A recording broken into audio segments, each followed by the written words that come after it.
Morning, I'm Clinton Griffiths. How much and how fast can Ukrainians ship their grain to the world market? That's the question the world is asking as officials from Ukraine, Turkey, the UN, and several G7 ambassadors gather at the port of Odessa Friday. Ukraine's president leading a tour at the port as a cargo ship sits loaded and ready to go. Nearby, grain silos full and ready to load out the next vessel once the bay is free. All that is left is Russia to approve the route through the Black Sea.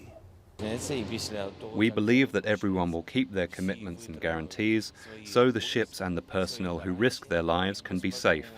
We don't know how the process is going to go because we know who we are dealing with.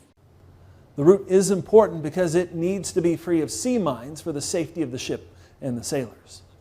Inland, farmers are working to bring in an uncertain harvest. Nick Robertson reports. Grain, fresh from harvest, floods into the farm's storage. What happens to it next? The question on everyone's minds. 250 people work here. Their jobs depend on the success of the new UN-brokered grain deal. We have a lot of grain here. We want to ship everything quickly, this grain trucker tells me, but we are stuck because the ports are closed. It's bad. Wheat store number 5. Farmer Boris owns the farm, shows me his rapidly filling grain stores.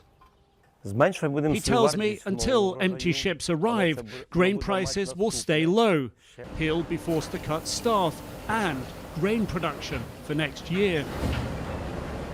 And this is the problem for the farmer. The silo here, it's dark, but it's absolutely full.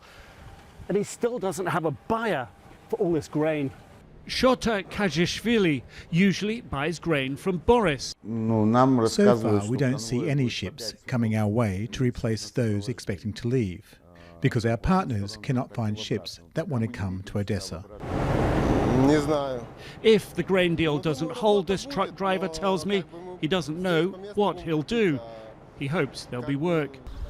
Boris worries if he plants less crops next year, that will be less food for Africans and all the others whom he says he wants to help.